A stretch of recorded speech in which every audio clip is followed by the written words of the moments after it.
This video is proudly sponsored by Newtype. Tools, accessories, model kits, these guys have it. Hop over to newtypehq.com and use the link below to help this channel out for future builds. Hey, what's going on my dudes and dudettes, and welcome back to another exciting build from the good folks from Bandai, Japan. So why don't we get started with the 1/60th scale perfect grade repair parts set Gundam Exia from the popular anime series L.E.D Gundam. And without further ado, let's get to it.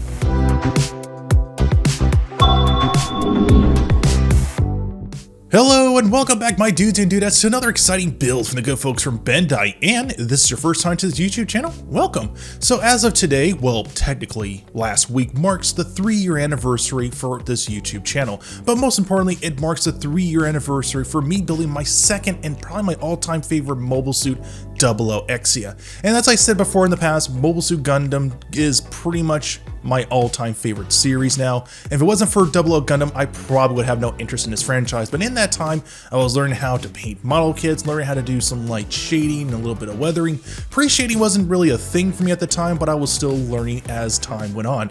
And as to celebrate this joyous occasion of building Exia again, we are going to be building the L.E.D Exia Perfect Grade Repair Part Set. Now from first glance, it may not look impressive, but this is what you expect from a P Bandai model kit. You know, it's sold exclusively, and if you want to add a little more oomph to your model kit, this is what you get with. You get a good representation of what you expect from this mobile suit. You get some brand new sticker decals, a handful of runners that give a nice cool looking damaged look to Exia, and a beautifully sweeping cape. Now as what we'd expect inside the boxer, we get happily welcomed with the instruction manual looking as stellar as always, but most importantly giving you a good understanding of what you need to do, and you have to deconstruct this guy down to the core to implement these neat little parts that come with this Exia. So it does give you the option, if you actually have the LED set for this mobile suit, to work with it, and at the same time give you a good understanding of what you apply for sticker decals, and at the same time really point out the limitations when it comes to posing this guy. The cape itself is nothing too crazy, but at the same time it is very well sculpted and very well designed to really give you that look and feel of Exia damage, and at the same time looking as awesome as ever. So the instruction manual is pretty straightforward.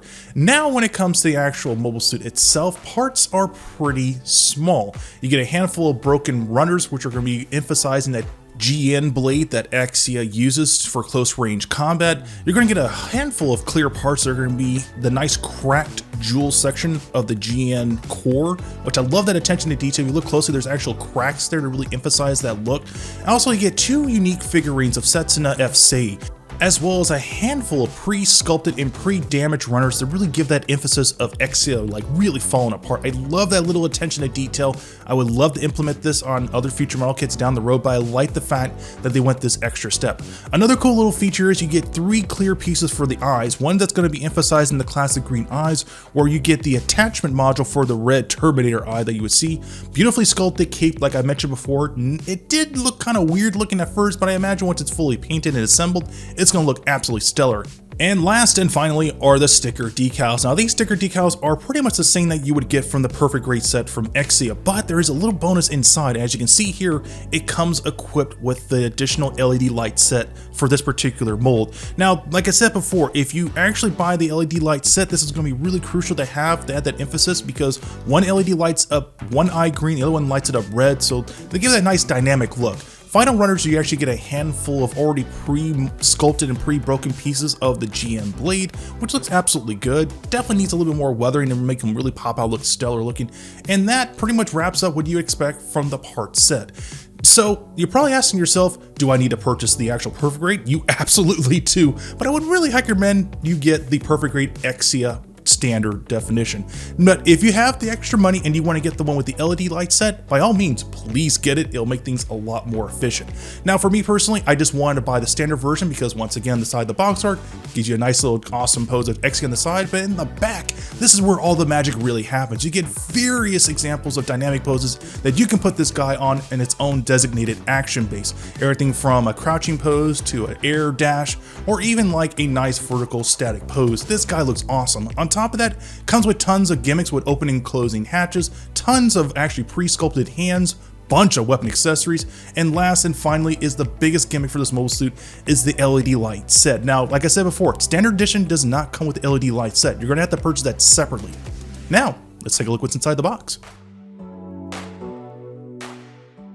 As always, you are happily greeted with the second instruction manual, giving you a brief rundown of what you can expect from this awesome looking mobile suit, with the first page giving you a brief rundown of the story and lore of how the mobile suit was constructed, while at the same time giving you more of the promotional stuff that you saw behind the box art, and at the same time introducing to you what the inner frame will look like when it's fully assembled, and at the same time introducing to you the weapon accessories. I'm not going to get too crazy what else you can expect from this mobile suit because it's pretty bare bones and pretty straightforward how to construct it, because, you know, I've already built it, so I already have a designated video for that in my playlist if you guys want to check it out. Now, as for the weapon accessories themselves, I am going to build them and I'm going to put them underneath the action base because I don't want to waste any more plastic than I already am. As we're getting ever so close to the end of the page, you get a complete rundown of all the remaining mobile suits that are in the anime series, while at the same time giving a nice glimpse of what you can expect from the GN condensers and the GN cores to add some nice custom flair. And last and finally, we get a beautiful spread of the color guide if you choose to do some custom painting, as well as a designated color guide to color in the little figurine, Setsuna FC, which I love that little attention to detail. Now, as for the remaining parts of the mobile suit, gives you a complete rundown on how to apply the sticker decals, which aren't the best, but they are what they are and they get the job done. Now, as for the remaining runners, I'm going to try my best to power through all these guys so that way I don't have to bore you too much to death. We get a handful of clear and yes, opaque colored pieces that are going to be used to really illuminate those areas with LED lights. You're going to get a handful of red runners, a handful of I want to say violet blue, a small assortment of yellow runners for areas, light gray pieces, a slew of dark gray runners for the inner frame and other weapon attachments that make this guy look awesome and dynamic looking, more transparent parts, and at the same time you can get some nice reflective foils for those GN areas. If you don't have the LED light set, these are the alternatives. You're going to get a handful of silver pieces, for the weapon accessories to make them really pop out, a handful of beam saber effect parts to make those areas look cool, a hefty amount of clear / gray runners to make those effect parts really pop out with the right kind of LED lighting, a small little pilot of Setsuna FC to put them inside the cockpit, more clear green pieces to make those areas really pop out with the silver foil pieces. You're going to get a handful of white runners, which are going to be primarily for the armaments for Exia. And last and finally, probably the most overlooked thing is going to be the action base with its own sticker decals. Now, this action base is beautifully sculpted. At the same time, it's definitely overlooked when you actually build this mobile suit, but it's actually really nice if you put the extra hard work to make this guy look absolutely stellar. So that's what I'm going to end up doing with this particular action base. I'm going to add more emphasis onto it to make it look really cool instead of just like a generic action base, because they put all the time and energy to make this guy look dynamic looking. I'm going to do the same thing. Once again, we're going to get some sticker decals for other key areas for this mobile suit, which is always good to have. At the same time, you get the nice little arm set that actually attaches to the base, so that way you can stand Exia upright in various dynamic action poses. Now, at the same time, it's always good to have an extra set of sticker decals, just like what you get from the part set. So if you mess up, it's always good to have a handful of these guys at the ready. So there you have it, marking the 3rd anniversary of building a Gunpla model kit for this YouTube channel, but most importantly, revisiting my all-time favorite mobile suit of all time. I am super excited to get started building this dude.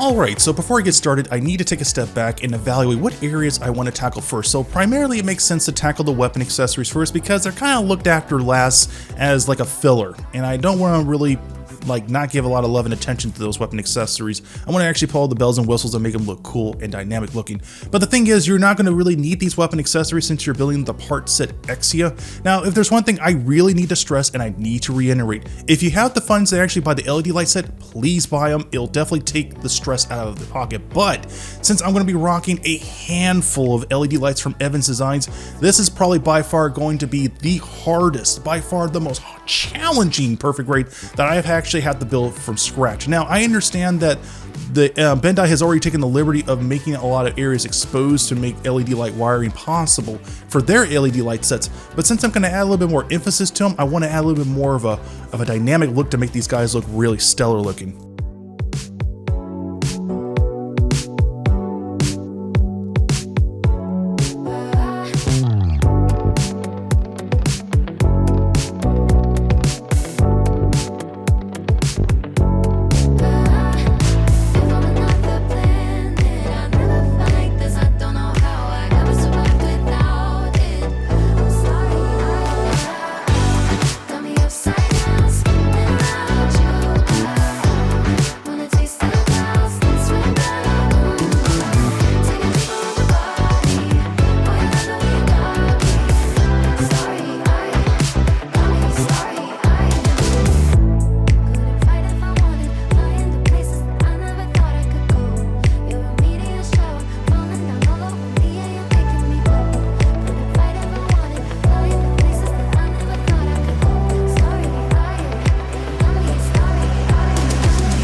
So now that I got half of these inner frame pieces painted, I need to get everything set up so that way I can get all the electrical wiring prepared for LED light installation.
So we have finally reached the part where I can finally install my very first LED light set into the actual knee section for this mobile suit. Now I'm going to be rocking out a 2-light system to really give the effect like the GN drive or the GN condensers are like failing. So I'm going to be installing a green breathing LED light inside the central area, and then on the side of the LED light I'm going to be emphasizing a yellow LED light flickering effect. You know, give it like it's pulsing with energy at the same time it's like shorting out inside and out.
As we dance.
Alright, so we finally reached the part of this episode that I'm actually very, very excited, and that is actually putting LED lights inside the head. So I'm going to be rocking out with 2 LED light systems for each sections, but this is where things get a little bit more complex. I need to actually groove out this section on the right side of the head because these LED lights that actually are going to be installed on the right side of the head are very small, but at the same time, since they're so small, you don't want to compact them into the plastic where you end up cracking or damaging them. So I'm going to actually be using a Dremel to soften and lower down the plastic just enough so that way I can actually flush out the LED lights there, at the same time prevent it from overheating or actually breaking.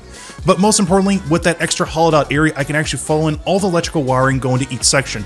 So in the very front, I'm going to be rocking out with 2 LED lights, one green, one red. Side panel of the head is going to be rocking out with the chip green LED light, while on the roof of the head is going to be popping out with a mega LED light.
So we have finally reached the part of the mobile suit that I really want to emphasize a cool looking effect, and that is actually making the GN drive look like it's flickering and failing. Now Bandai kind of emphasized that with the 4 lighting system that they have for the actual official LED light set, but I want to put a little more emphasis on it to make it look really cool at the same time, really encapsulating that damaged Exia look. So rocking out 2 LED lights. One is going to be a mega green breathing LED light, just like what I did for the knee section on the left leg, and then popping out on top of that green LED light is going to be a Deca yellow LED light, while at the same time giving a nice little flickering effect. So the 2 colors are going to be over contrasting one another, definitely giving that nice yellowish green slash orangish hue when the lights are working against one another. So that's the kind of effect I really wanted to encapsulate for this mobile suit to make it look really cool and dynamic. And I think it will work just beautifully once it's done correctly.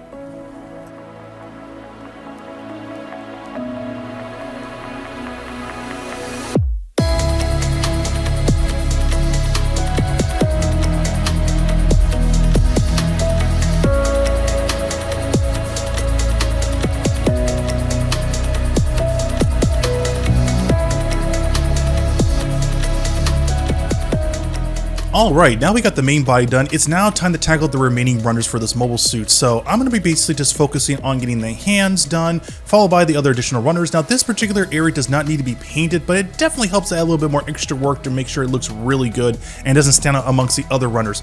Now for the actual remaining cape, I'm actually going to be implementing a nice little dark tone to it, while at the same time heavily emphasizing areas that are like more sculpted to really pop out with a softer tone.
Alright, my dudes and dudettes, as this video is wrapping up, I want to share with you guys my thoughts and impressions about this mobile suit. So first and foremost, I'm just going to get out of the way, buy this model kit. You would not be disappointed. I would really recommend you get the LED set and just have fun building this. But I want to take the time to really explain why I build it again. As a content creator, as an artist, I struggled for so many years trying to find something that was like an identity of myself. You know, I went to many community colleges and many well-respected colleges for close to half a decade. And in that time, doing dozens upon dozens of work for other clients, I really didn't find anything that really grounded myself. You know, I did a lot of anthropomorphic artwork for many websites and honed my skill and refined my color theories and how I do staging and lighting, but I still didn't find anything that said it was me. And then one day I jumped onto YouTube and dabbled across what was available to watch that was anime, and I came across 00 Gundam. Now keep in mind, I did not like Gundam at all because I felt that they were a little too safe when it came to the art direction on how they designed the mobile suits. You know, I get it. If it ain't broke, don't fix it. But they did it. And it absolutely showed on Exia. They redesigned the mouth, they gave him more of a streamlined look. Gone is the organic shapes and more of a blocky look. You know, they definitely stepped it up and made something absolutely beautiful. And when that happened, I told myself, you know, I would love to do something with these model kits. I spent days looking at other video tutorials that were good, but not at the same time, not inspirational. I saw dozens of speed builds with their choice of music, but the music was more fitting their personality instead of music that would bring people in. And one thing I really told myself when I wanted to make content, I didn't want to just throw my dumb face in the video because I'm not a handsome guy, I'm just a regular dude that just wants to make videos. Hey. Okay, sorry for me from the future, but that was my mindset. You know, I wanted the model kit, the way how I presented it, the way how I shoot it, the way how I did the lighting, the way how it's being painted. I wanted to be a self-identity of myself. And in that time of making content for literally close to 4 years, I've learned a lot. I've learned the differences between how to control an ISO lighting on a camera, understanding the difference between lights and darks, and staging and presenting the kit in a way in many dynamic poses. You know, I want to show the audience that there's more to just this model kit than just being a prop in your room or in your man cave or in your house. You know, I want these kits to really have a purpose besides just taking up room. And that's the one thing I wanted to do. And in that time, you know, I did have a lot of people that did like what I did. I even implemented other ways to really bring audience in by adding in my Fox character. People didn't like it. I tried sticking to one little style of music. A lot of people didn't like it. You know, that's the beautiful thing about being a content creator. You are sculpting your way how you present your videos in a sense to inspire people, to get people out of their comfort zone, to trying something new and exciting. That's what I love about making these videos. It's an extension of my determination of making these contents for everyone to watch. I mean, I get it. I don't do custom scribing. I don't do heavy weathering. Hell, I don't even break out of my comfort zone of doing a custom paint scheme. But I'm growing naturally. I've gotten out of the comfort zone of using aerosol cans. I don't stick with one brand. I use multiple brands of paints, you know? Eventually, time will come where I will break out of that comfort zone and try new painting methods. But for the time being, I'm enjoying what I'm doing. And I think what really encapsulates that feeling is a quote I came across the other day. It states, "Always believe in yourself and always strengthen yourself beyond your limits. Your life is worth a lot more than you think because you are capable of accomplishing more than you know. You have more potential than you think, but you will never know your full potential unless you keep challenging yourself and pushing yourself beyond your own self-imposing limits." Ryo T. Burnett. And that statement is absolutely beautiful because that's the way how I think. That's the way how I've always thought as an adult. You know, I always strive to try to do something that would make people see me for me. And I feel that building model kits kind of do that. And it makes me happy. You know, when's the last time you wake up in the morning and say, I'm looking forward to getting started on something that I'm actually passionate about? I thought I had that 7 years ago, but now I found it. It literally became a full circle for me, where at the young age of 8 years old, building model kits at my local hobby shop and then giving it up in my mid-20s and then coming back to it in my late 30s. That's pretty magical if you really think about it. I came back to something that made me happy. I came back to something that I truly believe that people will really understand me. And that's why I love making this content. Because, I said it again, and I will continue on saying it, it is an identity of me as a gunpla builder. It is an identity as me as an artist. I love this hobby. I love it so much. But enough about me being emotional. Thank you guys so much for watching this video. Thank you so much for the new subscribers. Thank you so much for but a big thank you to the Patreons. You guys have donated your hard-earned money to help me continue making content for everyone to watch, and I'm ever so grateful for your continuing support. And with that, my dudes and dudettes, I will catch you on the next build.